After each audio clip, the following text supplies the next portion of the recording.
My name is Don Prosser. I'm chairman of this ad hoc emergency committee meeting of the Carbondale Library Board. It's being held virtually because of the COVID epidemic and the determination it's impractical to meet in person.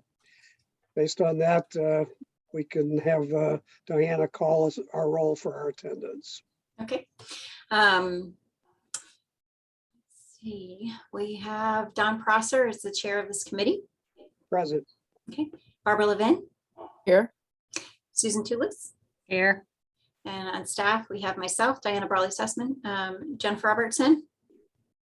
Here. Lynette Miller. Present. Okay, we're all here. Turn it over to you, Diana. Okay, so we are here to discuss for discussion and decisions regarding service provision in light of changes in Illinois COVID-19 mitigation procedures. On February 28th, the state of Illinois is going to make wearing masks highly recommended but optional, but we still, as local institutions, have a right to continue to enforce mask usage if we so choose. So that is our primary focus. There are a couple of other small procedures related to this that we can discuss today in relationship to that as well. My knowledge of what is happening locally is that District 95, the elementary district, did make masks recommended but optional. The city council last night discussed but did not vote on whether or not they would continue to have a citywide mask mandate. It sounds like most likely they will not continue to do a citywide mask mandate, but it's likely that they might continue to require masks to be used in city-owned buildings like City Hall. And that's but there's not a definite decision, but that would seem to be kind of in their discussion where they probably would be headed. So that's where we're at. I also polled the staff and I'm kind of hearing, mixed emotions on that. We're not going to discuss any particular staff names because this is recorded and it will be posted on YouTube.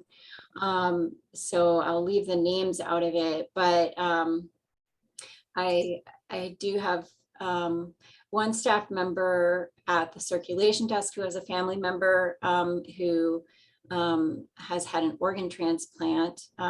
So their risk of serious complications or death if they were to be exposed to COVID are high. So that person is concerned. They understand that we could lift the requirement, but they are concerned about their own risk. And if there are any accommodations that they could make, that we can make to make it so that they can continue to do their job safely. And then I've had,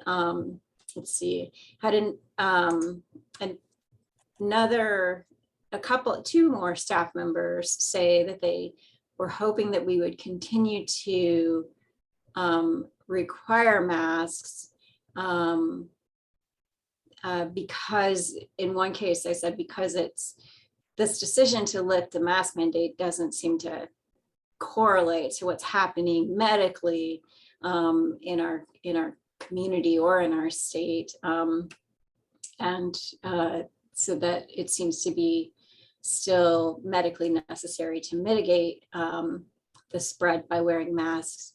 But they do realize also that we have a lot of interactions with patrons around mask usage, and that it feels like we're fighting an uphill battle in terms of that. And then I've also had two staff members express the opposite, which is that they don't want to continue to have to enforce mask usage because it is so difficult. It causes a lot of conflict, and it seems to be potentially a deterrent for people coming in the library. So that's where we are on that. Myself personally, one potential solution that I see would be to, at minimum, at least continue to enforce mask usage among our staff, volunteers, and board members. I tried to set that to do not disturb. So that at least, you know, when we've got staff members who feel very vulnerable, at least the people who they're standing next to at work are wearing masks. And if we did decide to allow the public to make that decision themselves with our recommendation that they wear masks but not enforcing it, then I think that a reasonable accommodation might be that if you are planning to interact with our staff, you may be required to put a mask on, and we do have masks for public to wear. So for example, if a person wanted help on a computer, or they wanted help using the copy machine or anything like that, and they came to the circulation desk and said, I need someone to help me, that our staff would have the right to say, I will help you if you will put a mask on. That's my thought on that. If you were to decide to lift it. So I do see it both ways. I see where, you know, we have a lot of interaction with patrons around it. We have a lot of non-compliance. I don't want to take a passive aggressive approach where we say you have to wear a mask, but we don't enforce it, because I think that sends a mixed message. And then if we get to a point in this pandemic where we very severely need people to wear those masks, I want them to continue to understand that what we say, when we say it, we mean it.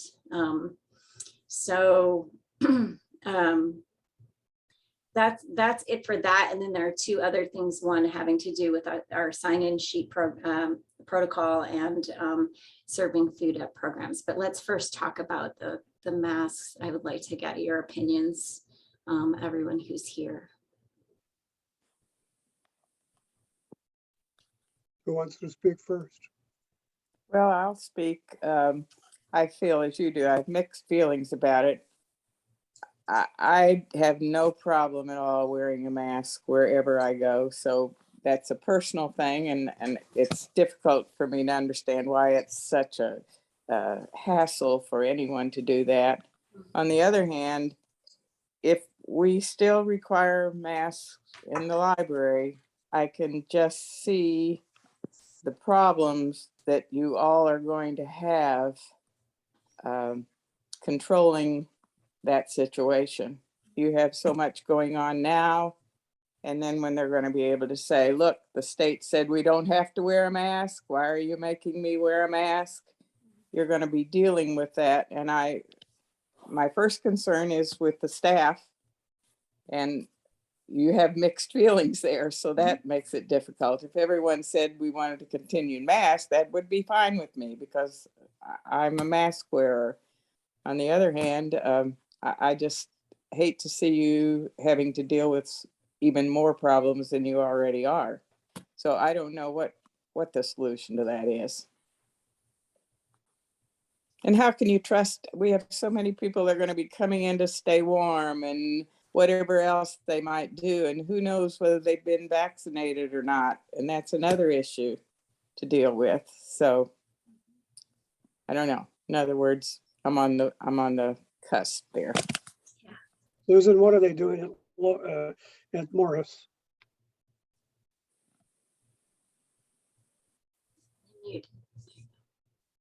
What was the question? I was wondering what you're doing at Morris with regard to these things. As of right now, the university still says that if you're in a public space, you are required to wear a mask. We're waiting to see if they're going to change that, but so far not. And I'm sort of like with Barbara. I mean, it is a real pain to have to go around and remind people to put their, you're still required to wear a mask, and they give you pushback on, well, I'm vaccinated, blah, blah, blah, you know, why do I have to wear a mask? You know, it is really hard on the staff to have to try to enforce it. You know, I think what Diana suggested is like a compromise. But again, I'm not sure, you know, if I would be fine with that. Again, I don't know what kind of toll that's going to take on your staff. And again, like Barbara, I will wear a mask. I mean, I'm in my office, so I don't have a mask on, but if somebody comes in, I put it on. If I go to the grocery store, I'm putting my mask on. I don't care what people say. But I'm also old and worried about those sorts of things. So that's not much help. I'm sorry. Well, that's What- okay. What will you do about the social distancing if they are not wearing masks? How can you enforce that? Or what do you do now to keep people in the stacks, let's say, if they're looking at the books and there are 3 or 4 people right there in an enclosed area, so to speak? Does someone come and ask them to please move and be more aware of what's going on around them? Right now, they're supposed to wear a mask, so that's not an issue. The issue is going to be the issue of after the governor's retreat from this is what you are going to face as a staff if the policy is that you're supposed to enforce this rule that the board would adopt. I think, my opinion, I want to first of all affirm your comment, Diana, that I don't think we should have a policy that we're not going to enforce. If we're going to have a policy that masks are mandated, then it's going to should be the policy of the library and enforced by staff to do that. Anything less than that, I think, is just going to breed all sorts of frustrations. But I'm under the opinion that the Carbondale Police Department is no longer enforcing criminal trespass laws.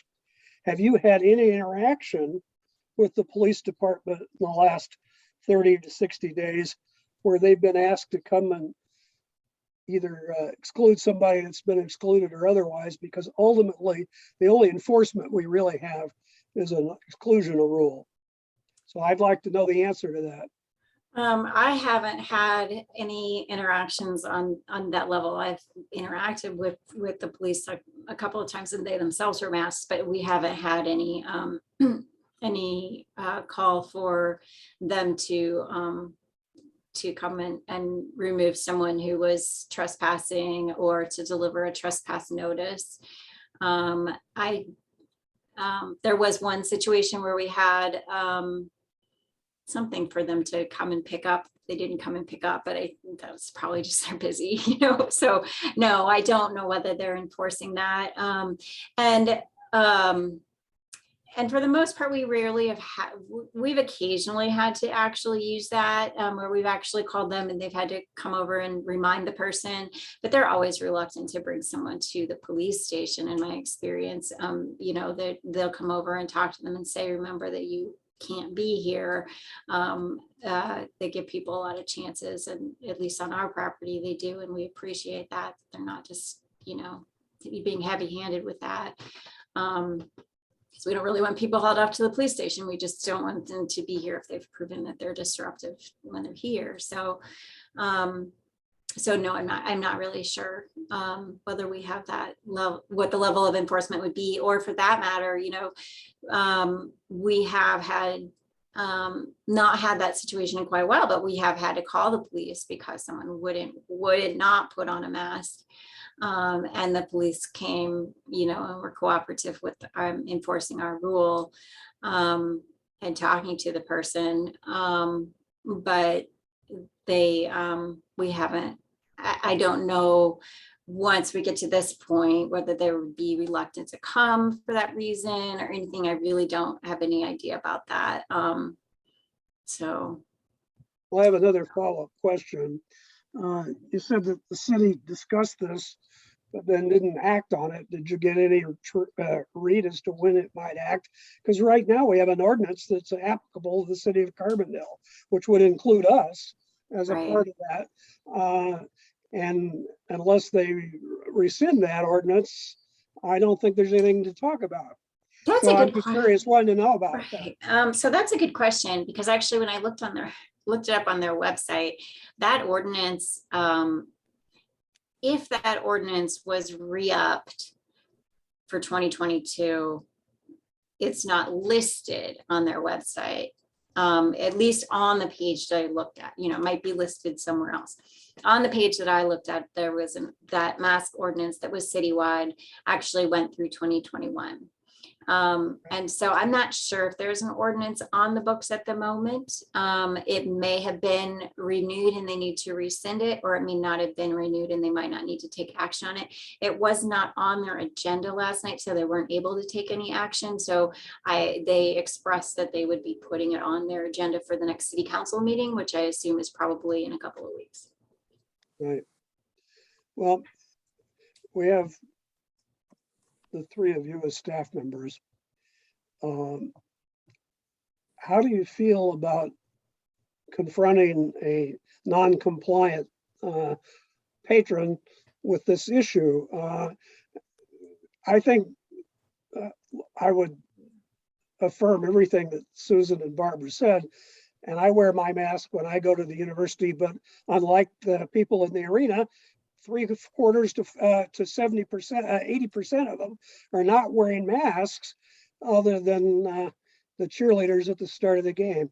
So I'm trying to figure out what the university, whether that's, I don't know, Susan, whether that in the classrooms they're enforcing it or not.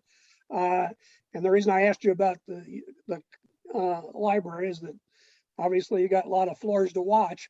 I don't know what you're doing there, but I would think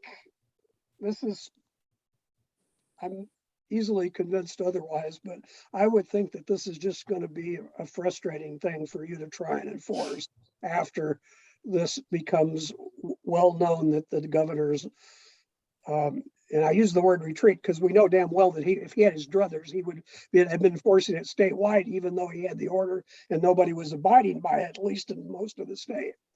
But I'm trying to figure out how much frustration you all would see with this if you try and enforce it.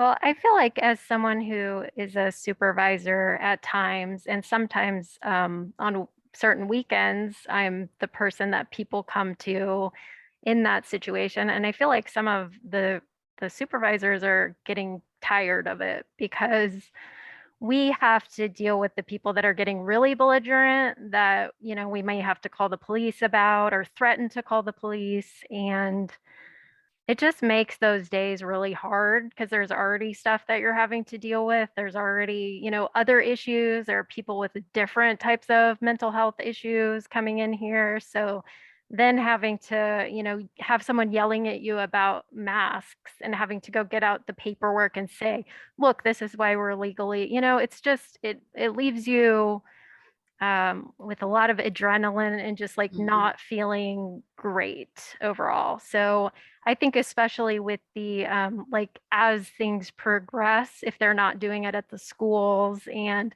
like there's going to be more and more people trying to come in here without masks. And everywhere I've gone lately, it's been fewer and fewer people wearing masks. So it just, I don't know, like I personally don't have a problem wearing a mask. I'm wearing a very protective mask because I feel like I can't really trust other people to do it. So I just need to protect myself. I need to keep my own space. I think people have to take care of themselves. They have to let people know, like if they're not comfortable being a certain distance or whatever. I know I'm not really that uncomfortable, so I'd be happy to help people up close if they are not wearing a mask. I'm okay with that at this point, but I know some people aren't. So like, I respect that, but I also, I don't know. I'm tired of that part of it. Lynette, what do you think? I concur with Jennifer. I mean, with me, the older I get, the less patient I become with grown people, having to tell them something over and over again every day, and then you got the people that come in, maskless. You give them a mask, they go out. Somehow or other, they lost the mask. They need another one. And it just gets old. Now, me, I am all for wearing a mask in a public space. The social distancing thing, it's like when people are masked, it's like most of the time when they come in their clusters, they got the people that are in their bubble with them. So fine, infect each other, do whatever you need to do. But if you're around other people, could you just at least put a mask on? We've heard some people downstairs and upstairs, they sound like they're coughing up a lung.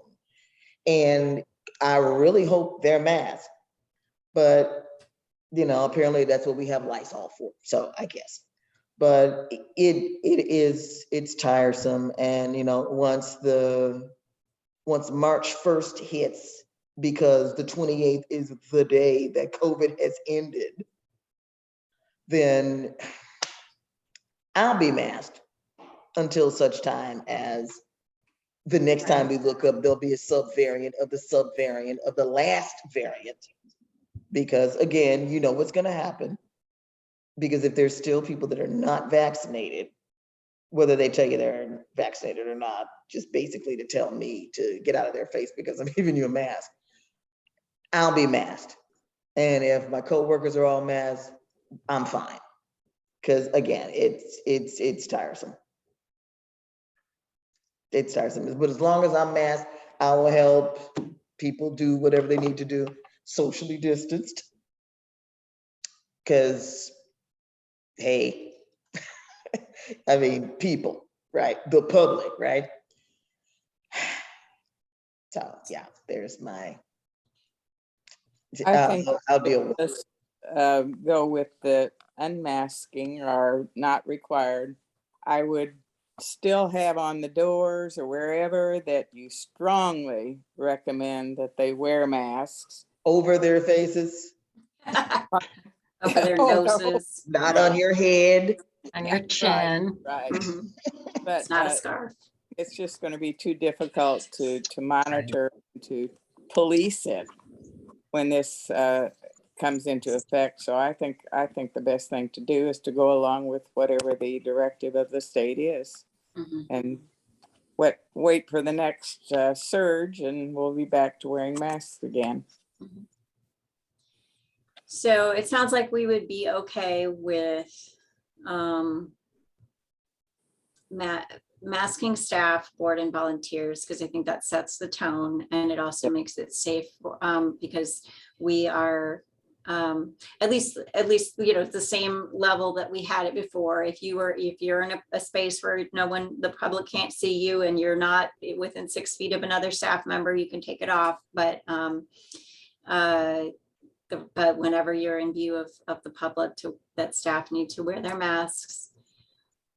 And then the public, it would be strongly recommended, and we do have the right to tell you to put a mask on. I would say for 2 reasons: either because a staff member or someone who's not in your bubble is going to have to be in proximity to you and has requested it, then you must put it on, or not be in proximity to that person.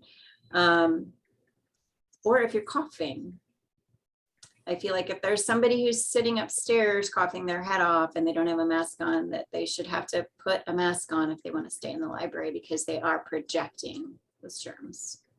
Does that sound reasonable? Mhm. I think that That's- makes a lot of sense. Can we go back to the staff member that has a family member who's vulnerable? Mm-hmm. Is this staff member feeling that the current plexiglass and all that is an insufficient protection? Is that what you're saying? They really appreciate the plexiglass, but if they have to come out from behind the plexiglass to help a patron, which often people at the circulation desk do, that is part of your job in normal circumstances, to go help someone on a computer or to go help someone with a copy machine. Or occasionally we have to step around to the other side because like the person can't hear us through the glass. Then they want to ensure that the person on the other side of that glass is wearing a mask, so that they are not, within 6 feet face to face with no plexiglass between them. And I think that's a reasonable thing to say. Well, I would want to accommodate anyone that has either for themselves or a family member a vulnerability, that they would not have to be required to do something that would expose them or their family to this. Right. And I think everyone in the committee here all agrees that the appropriate thing for people that have a good sense about this thing is to be masking for their own protection, let alone others. So I think your suggestions on how to deal with this, I'm in agreement with your proposal, and I thought that's what I understood Barbara to be saying. Is that right, Barbara? That's correct. When that Susan? person is confronted at or asked for assistance at the desk, can she just simply say, I can help you if you will wear a mask, or I will have to have someone else come out and work with you? I think you can get around those situations. Yeah. And that person is good about being assertive about that, I believe. Yeah. That I was hate going to be, that that was person. going to be my question was, is the staff member comfortable with saying, I need you to put on a mask for me to come out and help you? Mm-hmm. Yeah. And, And so far they have been. okay.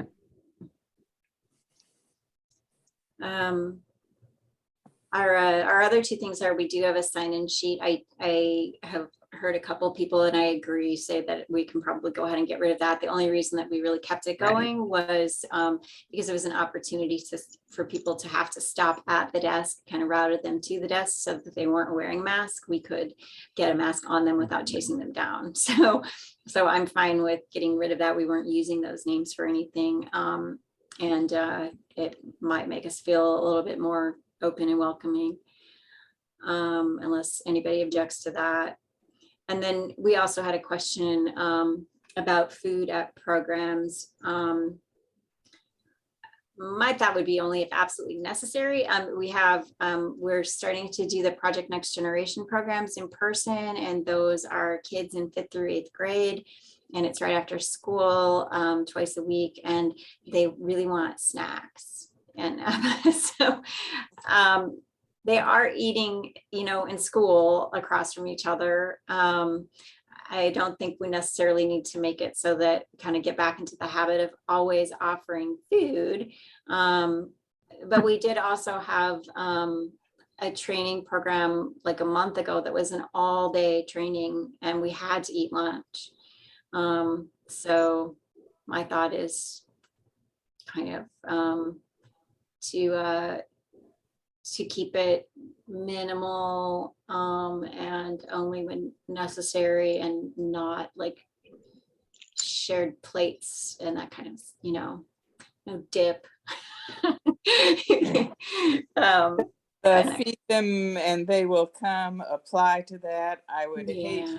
to think that if you don't at least offer a cookie or something, that might keep those young people away.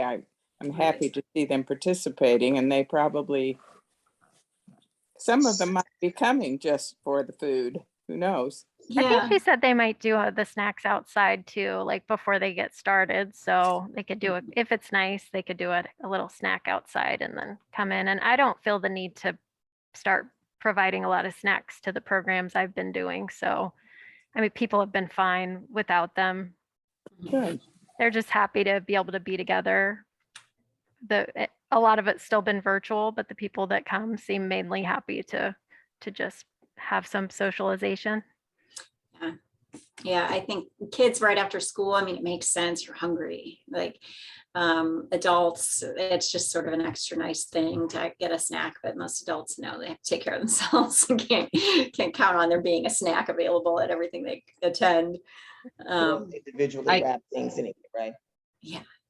I can tell you that I've become the queen of buying prepackaged snacks. Mhm. I mean, that's how we were getting around it, so that you didn't have a tray of cookies where they could Mhm. touch everything. So everything is prepackaged. Other Yeah. than apple, we also brought in apples. Mhm. And yeah, you're taking a little bit of a chance, but at least, we gave them something. It may not have been a Larry's cookie, but that's okay. Mhm. Yeah. I think as far as these things, the committee should be very comfortable with whatever you find is workable, Diana.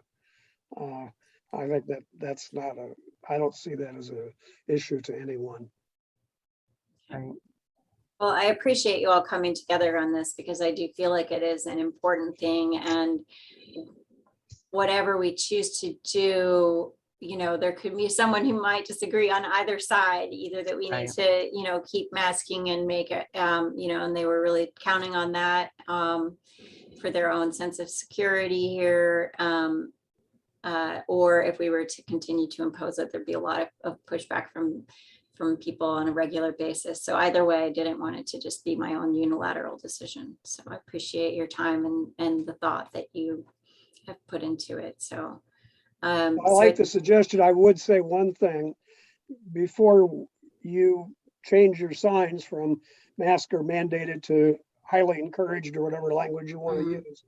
I would like to be confirmed that the city doesn't have an ordinance. I don't want us to be in conflict with their ordinance, even though I'm not sure that they've got any enforcement authority on this. Yeah. Are you thinking of waiting until the end of the month, Diana? Right. So I certainly wouldn't do it before the 28th. The 28th is the day that they're supposed to lift it.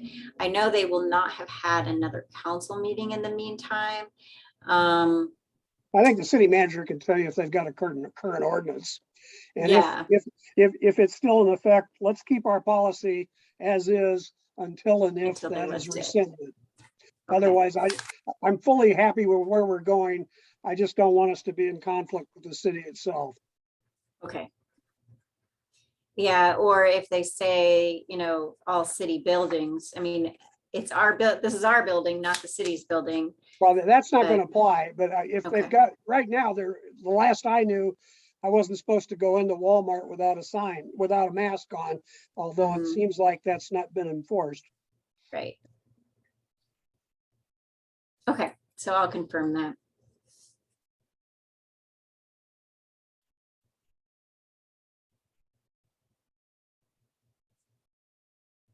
And yeah, this won't go into effect either way until at least February 28th.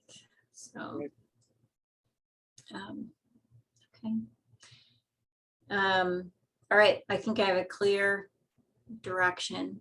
So thank you all very much for your time. Appreciate it. Thanks, everyone. No problem. Thanks. Bye, everyone. Bye. Take care.